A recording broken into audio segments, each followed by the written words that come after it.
철학. 진짜 근데 대통령 한 명 바뀌니까 세상이 바뀌네요. 바뀌어도 너무 많이 바뀌니까. 너무 바뀝니다. 사실은 진짜. 우리가 민주 진보 진영의 대통령으로서 네 번째잖아요. 네 번째잖아요. 네. 김대중 대통령, 노무현 대통령, 문재인 대통령.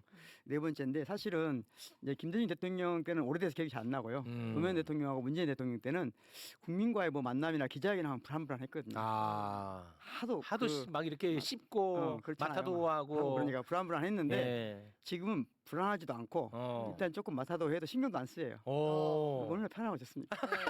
근데 보니까 근데 언제 또 바뀔지 모릅니다. 그래도 이번에도 비판하잖아요. 네, 비판해도 지금 비판이 좀 안 먹히는 안 거지. 먹히는 거죠. 예. 하지만 그 비판이 언젠가 또 먹힐 수 있기 때문에 오죠. 그게 쌓일 수가 있어요. 그래서 그렇죠. 비판하잖아요. 근데 지금까지 나온 비판 다 어처구니없는 비판이란 말이에요. 요거를 눌러줘야 돼. 그렇죠. 왜냐하면 이게 나중에 같이 터져 나오면 골치 아프다. 이거 준비를 해놔야죠. 항상 준비해놔야 돼요. 해 가야죠. 예. 편안한 마음으로. 건강한 비판이라면은 이걸 해소해 나가야 되고 그렇죠. 어처구니없는 비판이라면 싹을 잘라야 됩니다. 네네, 맞아요. 예. 일단 그 마타도들 중에 두 가지가 제가 보기에는 좀 황당하더라고요. 저는 경제 전문가 아니고 철학하는 사람이잖아요. 네. 철학하는 사람 그러면 세상 돌아가는 것 중에서 돈하고 좀 거리가 멀 것 같고 네. 세상 이치를 잘 모를 것 같고 이런 느낌이 좀 있잖아요. 네, 맞습니다. 이치는 알아도 실물 경제는 잘 모를 것 같은 느낌 있잖아요. 네, 맞습니다. 실제로 그런 면이 없긴 있어요. 그런 제 입장에서 봤을 때 너무나 황당한 말이 두 가지가 있었어요. 네. 첫 번째는 물가 오르니까 민생 회복 소비 쿠폰 주지 마라. 그러니까 이게 그럴싸한데 맥락이 없어요. 그러니까 컨텍스트는 안 맞아요. 텍스트만 보면 돈이 물가가 오르면 돈이 많이 풀리면 물가가 오른다 맞잖아요. 맞죠. 텍스트는 맞아요. 텍스트는 근데 맞아. 컨텍스트가 안 맞아. 맥락이 안 맞아요. 맥락이 없어. 컨텍스트는 안 맞는데 텍스트만 맞는 거 이거 맛이 같다고 하거든요. 그런 걸 또 맛이 같다 그러니까. 맛이 간 사람들의 특징이에요. 잘 들어보세요. 맛이 간 사람들은 다 틀린 말은 안 해요. 맞는 말을 하는데 이 맥락이 안 맞는 거예요. 이 상황이 안 맞는 거예요. 함께 텍스트를 함께하지 못하는 거예요. 그렇지. 그러니까 컨텍스트랑 해서 맥락이고 맥락이랑은 CON이 앞에 붙잖아요. CON이 투게더란 말이거든요. 함께 텍스트를 공유한단 말이에요. 맥락이란 말 자체가. 네. 그러니까 맥락이 안 맞는다는 거예요. 지금은 물가 오르니 민생 회복 소비 쿠폰 주지 마라. 언뜻 들으면 텍스트는 맞는 말 같죠. 그런데 상식적인 태도를 보면 지금 민생이 파탄 났는데 파탄 났어요. 파탄 난 민생을 살리기 위해서 소비를 진작시켜야 되잖아요. 네. 우리가 쉽게 말하자면 동네에서 쿠폰을 사용해서 가게에 가서 뭐라 사야 되잖아요. 그렇습니다. 그래야 뭔가 민생계가 돌잖아요. 네. 돌다 보면 약간의 물가가 오를 수도 있지만 전체적으로 선순환 구조로 돌아서면 정부는 반드시 그걸 해야 되잖아요. 그렇죠. 근데 그걸 하지 말라고 떼쓰는 사람이 정신 나간 사람 아니에요? 정신 나갔죠. 전통시장 한 번만 가보면 정신 차릴 텐데. 그러니까 두 번째는 아유. 주택담보대출 한도 그리고 조건 강화를 했잖아요. 그래서 6억 원 이하로 못하게 했잖아요. 네. 근데 그거 보고 사다리 걷어차기다. 그렇지.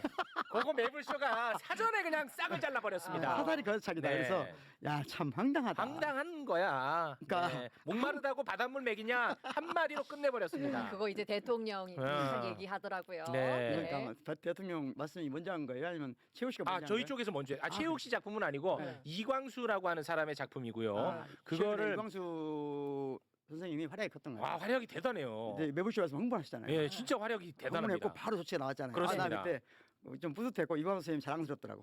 진짜 또 이광수 선생님이 여기 와서 말하고 다른 데서 말했는데 네. 그게 바로 정부에서 듣고 있다는 거.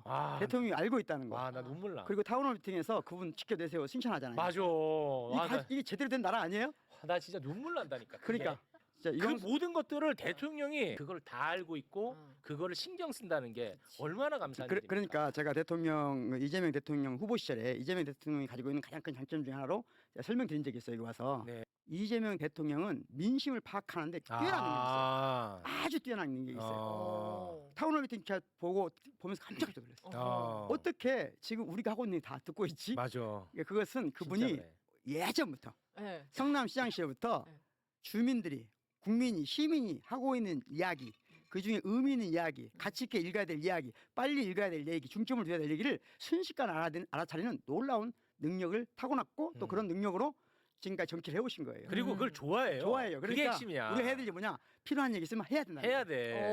하면 돼요. 하면 알고 다 알아서 그렇지. 정보 처리하신다. 네. 그런 믿음이 있다는 건 얼마나 행복합니까? 우리가 생각해 볼 수 있는 건 사다리는 올라가는 건가요? 내려오는 건가요? 올라가는 거죠. 거요.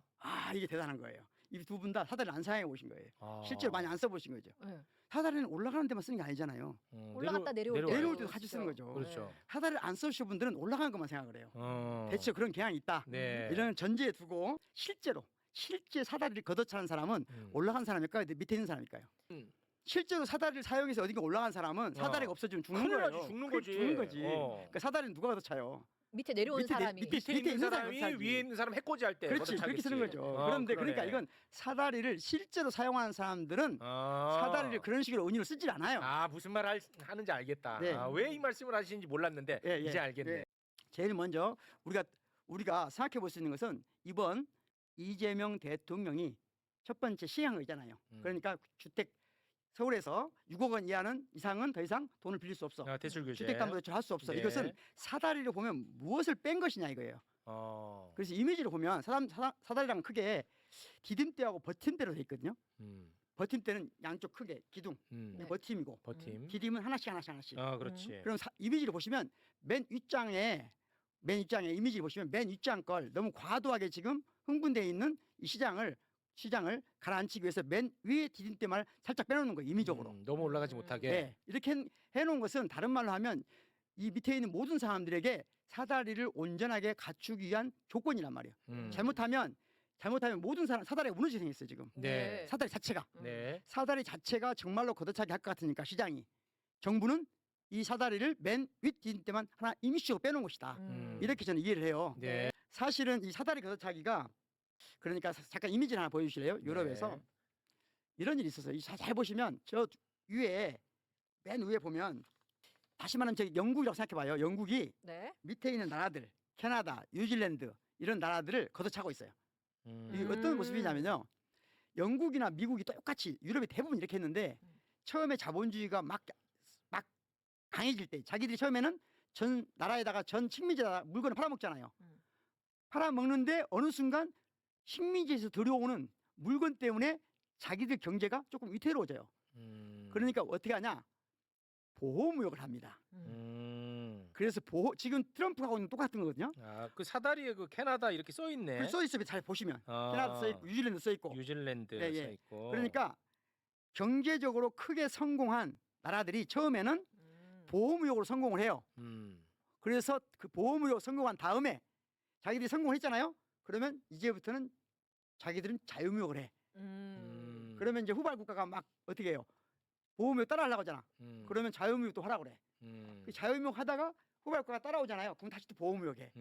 지금 트럼프 하는 게 그거거든요. 네. 우리한테 자유무역 하자고 FTA 강요한 거나 마찬가지잖아요. 그렇습니다. 거의 압박 전 세계를. 네. 우리 어렸을 때 들어오면 우루과이 나오는 생각나요? 예. 농촌 개방해라, 금융 그렇습니다. 개방해라, 끝없는 개방을 요구했거든요. 그렇지. 그래서 우리는 그 개방, 자유무역이란 말이 약간 알레르기 반응이 있었어요. 무서웠지. 그런데 우리가 어느 순간 그걸 소화해서 어. 우리가 자유무역을 하니까 더 좋아진 거야. 더 좋아졌어 오히려. 우리가 더 강해졌고. 그러다 보니까 이제 자유무역 안 하겠대. 안 하겠대. 이게 사다리 걷어차기라는 거예요. 그렇지. 자기들은 이게 올라와 있으니까 그렇죠. 따라오지 말라고. 그것을 네. 우리나라 출신으로 세계적인 경제학자 장하준 선생님께서 실제로 책을 냈어요.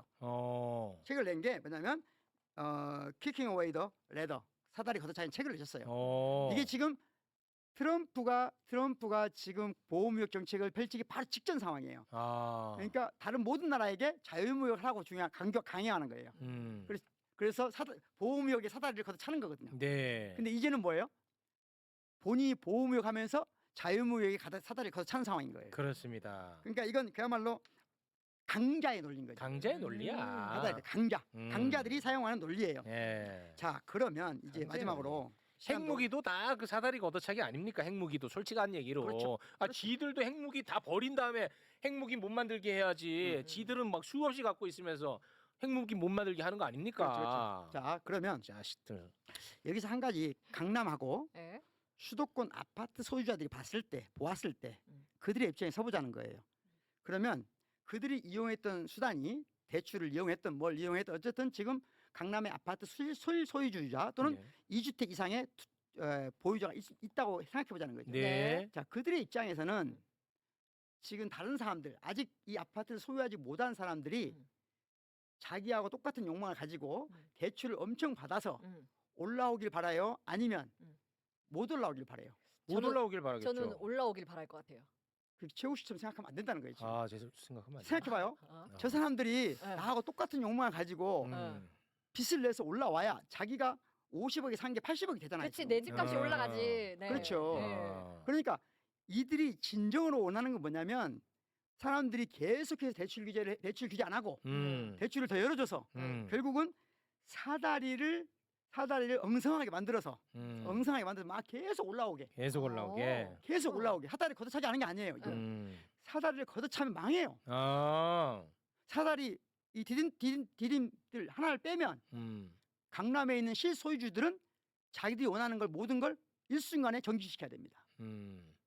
그런데 다시 말하면 이 경우 이건 악마의 사다리예요. 악마의 사다리. 악마의 사다리. 네. 사다리가 똑같은 사다리가 아니에요. 아. 지금 은행 대출을 무한대로 풀어두고 마음대로 아파트를 사서 즉 25밖에 없는데 30억 대출 받아서 50억짜리 아파트 사게 하는 이 구조는 네. 사다리 중에 사다리, 악마의 사다리라는 거예요. 악마의 사다리다. 이 악마의 사다리를 통해서 유일하게 이득을 보는 사람 누구예요? 강남에 아파트를 살 수 있는 사람. 이미 가지고 있는 사람이 가장 큰 사람들. 이득을 봅니다. 네. 두 번째는 이 악마의 사다리를 가장 빨리 쥐어잡은 사람. 대부분의 사람도 어떻게 되죠? 절대로 이 악마의 이 사다리를 탈 수 없어요. 네. 그래서 저는 정확히 말하면 누가 그런지 모르지만 사다리를 걷어찼다고 하는데 정확히 표현하면 악마의 사다리를 걷어찬 것이다. 이재명 대통령이. 즉, 악마의 사다리를 걷어찼다. 악마의 사다리를 걷어차고 천사의 사다리로 바꾼 것이다. 그럼 그걸 똑같은 사다리를 보면 안 된다는 거죠. 아. 사다리 은유를 너무 단순하게 생각하면 그럴듯해 보이는 거예요. 아. 이제부터는 이렇게 하자는 거예요. 대출 규제 없이 말하자면 시장의 논리대로 그대로 두면 시장이 파괴되는 것. 시장이 파괴돼서 실제로는 대부분의 사람들이 아파트 소유자가 아파트를 소유할 수 없는 상황. 그래서 아파트가 몇몇 사람들의 국가 경제를 망치는 투기 수단이 되는 것. 네. 그렇게 만들어주는 사다리. 어. 그 사다리는 악마의 사다리라고 하자. 악마의 사다리다. 아. 이 악마의 사다리를 걷어차고 천사의 사다리를 바꾸는 것이 다른 말로 하면 대출을 규제해서 이제 촘촘하게 누구든지 자기가 실제로 필요한 지역에서 필요한 시기에 필요한 방법으로 장기적인 꿈을 가지고 아파트를 살 수 있도록 해주는 천사의 사다리를 놓아야 된다. 아, 좋습니다. 네. 악마의 사다리를 네. 걷어차는 정책이었다. 네. 그런데 인간이 참 재밌는 존재인 게 집값이 막 오르잖아. 네. 그러면은 막 되게 사고 싶어요. 근데 집값이 떨어지면 또 안 그렇죠. 사고 싶어. 그렇죠. 그래서 이게 안정화되면 계속 더 떨어지고 더 밑에서 안정화가 될 거라는 기대를 합니다. 이제 우리 모두가 천사의 사다리를 타고 네. 자기가 필요한 주거 지역을 가질 수 있는 시기로 곧 올 것 같다 느끼는 거예요. 필요한 그래서 사람만 딱 사고. 누군가 말도 안 되는 사다리 걷어차기를 말하면 네. 그때 우리는 이렇게 말하는 거예요. 그건 악마의 사다리야. 음. 악마의 사다리는 걷어차야지. 네. 이렇게 말해야 된다. 결국은 정치적 담론도 언어 투쟁이거든요. 네. 언어 투쟁. 담론 투쟁이고. 그래서 아. 이 은유를 바꿔야 된다. 바꿔야 돼. 사다리를 이때는 두 가지 은유를 사용해야 된다. 악마의 사다리, 천사의 사다리 이렇게 두 개를 사용하자. 아, 집이 다시 말해 이제 그 서울 아파트가 투기 상품으로서 매력이 없어지게 되면 아마도 핸드폰처럼 여기도 살아보고 싶고 저기도 살아보고 싶고 이렇게 계속 그렇죠. 바꾸면서 살아보고 싶은 욕망도 난 새롭게 또 생겨날 거라고 봅니다. 예, 그렇잖아요. 핸드폰 봐봐 계속 바꾸고 싶어 네. 하잖아. 근데 집은 다 떨어진 집도 거기 사고 싶어 한다고 맞아요. 지금 네. 이게 정상은 아니잖아. 더군다나 예, 지금 녹물 나고 하는데도 그거 사고 제가 싶어. 보기에는 우리나라가 그러니까 자본주의를 산업자본주의, 금융자본주의로 이렇게 나눠볼 수 있거든요. 산업자본주의에서는 세계 최강이에요. 우리나라가. 근데 금융자본주의가 후진적이었어요. 금융자본. 우리나라는 산업자본주의는 위대한 국가인데 금융자본주의가 안 됐어요. 금융자본주의가 된 게 아니라 자본가 국가였어요. 저는 우리나라가 자본주의가 아니라 자본가주의다. 자본가주의 좋다. 자본가주의에서 자본주의로 금융자본주의 측면에서 그걸 전폭적으로 바꾸는데 저는 부동산을 어떻게 할 것이냐 문제라고 봅니다. 아 좋다. 가장 중요한 규제고 이 부동산을 규제를 정확히 해야 금융자본주의 국가가 된다. 네. 그래서 금융시장이 활성화되고 그래서 이제는 보통 대부분의 시민들이 금융자본주의에서 일정하게 자기가 어느 정도 자본이 축적된 일을 인정할 수가 있거든요. 네. 그럼 그에 따라서 주택을 소유하는 그리고 좀 더 유동성 있게 네. 주택도 여유롭게 그렇지. 하고 싶은 주택 이제 이 집에 살아보고 저 집에 살아보는 그렇지. 좀 여유를 가질 필요가 있다. 아이고. 그런 시대가 좋다. 저는 이재명 이제 정부와 와야 함께 돼. 시작된 것 같아요. 와야 돼. 완성되기는 어렵겠지만 시작된 네. 것 같다. 박구영 교수님 대단히 고맙고요. 고맙습니다.